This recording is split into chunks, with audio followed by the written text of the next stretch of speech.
The call of the abyss, the need to give in to carnal desires and pleasures, the want to succumb to the darkness. The Gothic horror genre is one of the oldest media genres ever, focusing on the darkness of life and death and the carnality of human desires. One of the genre's many and most famous monsters is the vampire, often used as a symbol of both pleasure and desire, of giving in to carnal, desires. The original Nosferatu is an unauthorized adaptation of Bram Stoker's novel Dracula, made in 1992, directed by F.W. Murnau. The film follows a young land clerk, Thomas Hutter, who is summoned to a dark castle in Romania by the mysterious vampire Count Orlok. Meanwhile, his wife Ellen, who is in Germany, deals with nightmares set upon her by the vampire Count Orlok. For the purpose of this video, we will be solely looking at Ellen Hutter, played by Lily Rose Depp, one of the main protagonists and the central female character in the 2024 adaptation of Nosferatu, which was directed by Robert Eggers. Now, we're going to be talking through different theories. This adaptation of Nosferatu is arguably one of the most modern and feminist adaptations because of the way it treats Ellen as a character and how it deals with her sexuality and how it subverts the Gothic genre and the expectations that it sets forth. Scopophilia is the pleasure of looking. There are many instances when looking is also the source of pleasure. Freud isolated scopophilia as one of the component instincts of sexuality, which exists independently of the erotogenic zones. What scopophilia is, essentially, is taking other people as objects and subjecting them to a controlling and curious gaze. Now, of course, we're looking at this through a feminist lens. So because the world is sexually imbalanced, the pleasure in looking has been split between what feminist film theorists call the active male and the passive female. The determining male gaze that we've all heard so much about is what projects its fantasy onto the female characters. In the traditional exhibitionist role, women are both looked at and displayed. Their appearance is coded visually for a strong visual and erotic impact. However, Nosferatu does not display its female characters for the male gaze. Ellen is rarely naked on screen. The only time she is shown in the nude is when she is feeding Count Orlok, which ends up being the reason for his demise. Her one sex scene that she does have is with her husband, Thomas Hutter, played by Nicholas Hoult in this adaptation of the movie, and she's fully clothed. The film is telling us that her nakedness and therefore her body are not meant to be ogled or looked at for pleasure. In fact, her body, or rather her blood, is the weapon that brings down Count Orlok. Her body and nakedness are both a weapon of destruction and salvation. She destroys Count Orlok, but she also saves her city and her husband from the plague that is brought on by Orlok. Her death is her own. So while devising a plan to kill Count Orlok amidst the plague he has brought, Dr. von Franz, played by Willem Dafoe, who was our Van Helsing character, tells Ellen that she could really be the only thing that saves them from Orlok and the plague. In this scene, he tells her that in times long ago, because of her clairvoyance, she would have been worshipped as a goddess, as a priestess, a spiritually higher being. This speaks to how the film highlights her importance to the story and the film overall. Ellen is not a character that you see for the first half of the movie and then she's gone. She is here to stay. This is technically her film, and it is. This scene is the titular moment when Ellen decides that she must be the one to take down Orlok. Lily Rose Depp does an amazing job of capturing the complex emotions of a woman choosing to sacrifice herself. While von Franz did suggest that she should be the one to save them, it is her decision to face Count Orlok and sacrifice her life. The film gives her autonomy over her body that most films, specifically horror films, do not allow women to have. The monstrous feminine is a theory coined by feminist film theorist Barbara Creed. Creed looked at the Freudian theory that links the sight of Medusa, a female monster of Greek mythology, to the sight of a child seeing their mother's genitals for the first time. The concept of the monstrous feminine is related intimately to the problem of sexual difference and castration when concerned with patriarchal and phallocentric ideology. The concept also delves into the Perseus myth,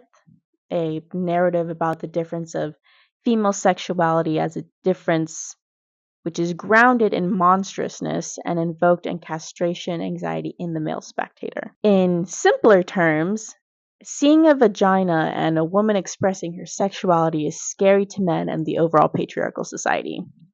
Therefore, women are shamed into not expressing their sexuality and feel shame for not having a phallus. Of course, because the patriarchy has existed since basically the beginning of time, there are societal and religious pressures involved in this theory. Nosferatu is set in the Victorian period in Germany. There is heavy symbolism that suggests that the impact religion has in Ellen's life is large. While it is never spoken of outright, this is a vampire movie, and the gothic horror genre calls for symbolism. So there's going to be religious symbolism. Now we'll go into more of this later on in the video, but for now we will talk about how the film itself expresses the theory of the monstrous feminine. In Nosferatu, there is a scene in the middle of the film where Count Orlok and Ellen meet for the first time in this person. Through the scene, the audience finds out that Count Orlok came to Ellen at a young age and has been with her kind of off and on throughout her life. We as the audience are meant to infer that this is the reason for her melancholy, which is mentioned earlier in the film. Ellen is kind of a disturbed woman, is what they would probably call her, most likely call her in the Victorian era. She's emotional, she's kind of all over the place. She's very moody and dark. A typical gothic protagonist. Now, this is symbolic of a young woman discovering her sexuality and feeling alone and ashamed of it because of the societal and religious pressures of the Victorian era. Because of these pressures, she sees her sexuality as a sin and therefore herself a sinner. It is important to note that this is because of the setting and the time period of the film, not the director himself saying this. Her shame, at least in this theory, manifests itself as the monster, Count Orlok, a being that, as he says, is appetite and nothing more. The function of the monstrous is to bring about an encounter between the symbolic order, which is life as we know it, and that which threatens its stability. Before Thomas journeys to Romania to meet Count Orlok, Thomas and Ellen's lives were ordinary and, everyday, regular lives.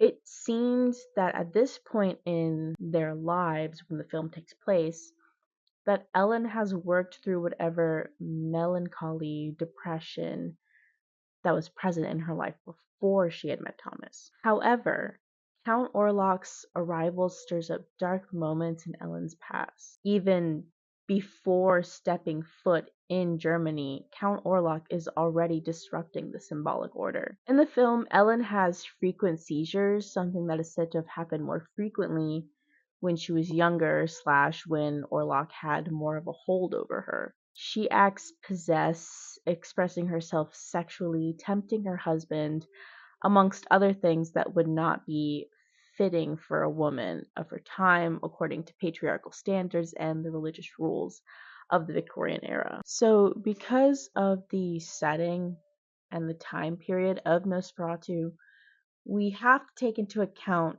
Ellen as a historical subject and how the film symbolizes and represents these societal, religious, and patriarchal pressures. As said before, the film is riddled with religious symbolism though not always spoken out loud. This is not only because of the style of Eggers, the director, his directorial style, and the genre, but also because it fits the Victorian time period. Religion, particularly Christianity, and even more specifically, Catholicism, sees women and women's sexuality as taboo, something that should never be expressed. It is possible and inferred in the film that Ellen feels this shame surrounding her sexuality, which is what causes Count Orlok to be drawn to her. In the first act of the film, Ellen is seen wearing a lot of lavenders and lilacs and whites. Very light colors, very pure and innocent a little. Um, Obviously this is before Count Orlok has any contact with her, at least in the time frame of the movie, and this is before Thomas leaves for Romania. Lilac often represents empathy and fragility as well as femininity. Ellen in this act of the film is still in the light. She has yet to give in to carnal urges or her darkness. The symbolic order has not yet been disrupted. With lavender, it represents spirituality and it has significant religious uh, symbolism in the Catholic Church. In the Middle Ages, it was said to ward off evil spirits, and the color purple in general is seen during Lent, when people of the faith reflect and give penance in remembrance to Jesus Christ's sacrifice. We can kind of infer that this is foreshadowing to Ellen's sacrifice at the end of the film. Again, Jesus Christ, his blood, Ellen, her blood. Anyways, in the second act of the film, Ellen is shown wearing blacks, dark colors, blues, really, really dark colors and patterns. This is during the time that Thomas is in Romania and Count Orlok starts to have more of an influence over Ellen through her clairvoyant connection with him. The blacks and the darker colors of her costumes can also be seen as though she's mourning the loss of autonomy over her body, the loss of not having Thomas, someone she trusts by her side. She's lost a lot of things once Thomas has left, and I think she's kind of lost that recovery from when she was not so connected with Count Orlok. In Victorian times, there would be long mourning periods represented by only wearing black clothes and dark colors for months and months on end, and women especially were expected to uphold these mourning practices strictly, or else they would be seen as improper women. During this time in the film, Ellen is being drawn closer and closer to her darkness by Orlok. She is fighting with him, and it is shown in her first scene, her first encounter with Orlok in person, that she is not very receptive to him. He shows up to her as like a manifestation to her one night, and he tells her that, like, hey, you belong to me, are you gonna accept my proposal? And she's like, no, I have a husband. So basically he knows that she can't force her, so Count Orlok shows up to her as a manifestation to her one night, and he tells her that she has 3 days to accept his proposal of becoming his bride, or every day that she doesn't, he kills a person she loves. It also should be noted that this is one of the very few times that she's wearing white. In the beginning of the movie, the opening shot, she is wearing a white nightgown. When she's under possession, she's also wearing white. White is mainly her nightgown, though, so let's keep that in mind. After this encounter, though, she is exclusively wearing dark colors. So in the last act, specifically her marriage to Count Orlok and her death scene, she is wearing a white dress with a lavender flower crown. As we've said before, lavenders mean spirituality, ward off from evil spirits. Very heavy symbolism here. This scene takes place on the third day of Count Orlok's challenge to her. White symbolizes purity and is often worn in wedding, mostly in women's dress. There was a societal and religious standard that was prevalent in Victorian times and obviously still now, especially in religion, that women were to be virgins on their wedding day, untainted by sin, pure, if you will. So white clothes in film are a very specific choice. They don't always look good on camera. So when a character is wearing white, it usually has a meaning. They're getting married. It's a choice. So it is very clear that despite the impurity of marrying a monster like Orlok, Eggers chose for her to be wearing white instead of any other color. This flower crown is Eggers commenting on purity culture in the Victorian era. The white dress is not only a symbol of marriage between Orlok and Ellen, but it also symbolizes her acceptance of herself, her body, her clairvoyant connection to the world. While she is allowing Count Orlok to feed from her, the film does not depict her as a victim in any way. A lot of other vampire and gothic horror films would depict a character like Ellen Hutter as a damsel, as they usually do. They would also depict Count Orlok feeding on Ellen as him taking her innocence and killing her. But what Nosferatu 2024 does is give Ellen agency over her own death, therefore her own body. Though he tries to tempt her and force her into being with him, she definitely pushes back. In fact, that is why he gives her the challenge of the free of. But what Nosferatu 2024 does is give Ellen agency over her own death and her body, therefore. But what Nosferatu 2024 does is give Ellen agency over her own death. Though he does try to tempt her and force her into being with him, Ellen pushes back against Count Orlok's advances. That is why he gives her the challenge of the three nights. In her conversation with von Franz, Ellen realized that it does have to be her. She chooses to sacrifice herself to Count Orlok in order to save her loved ones, at least the one she has left, Thomas, her husband. She lures Orlok into this wedding, into her bed, and as I have mentioned before, her body is the weapon. However, what Orlok does not know is that she's left the curtains open and dawn is coming. It subverts the genre in a more subtle way that is so impactful. Ellen is not a gothic horror damsel of old. She fights to have agency over her body, and she accepts herself and her darkness.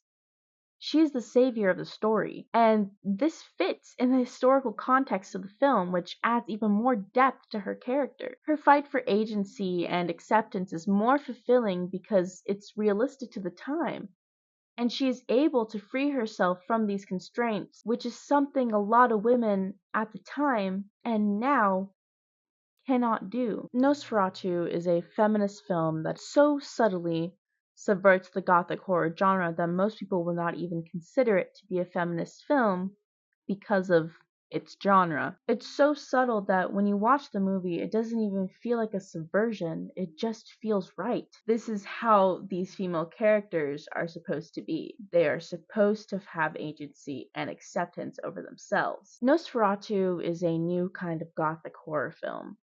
In this more progressive era of horror, we are getting more complex and more modern progressive female characters. And while it is exciting to see these horror films take typical genre symbols and staples and subvert them completely, it is really interesting to see a more subtle subversion that still keeps the typical gothic tropes, but subverts the character arc that the female characters go through. Honestly, I really hope we see more films like this in the future, and I'm excited to see whatever Robert Eggers comes up with.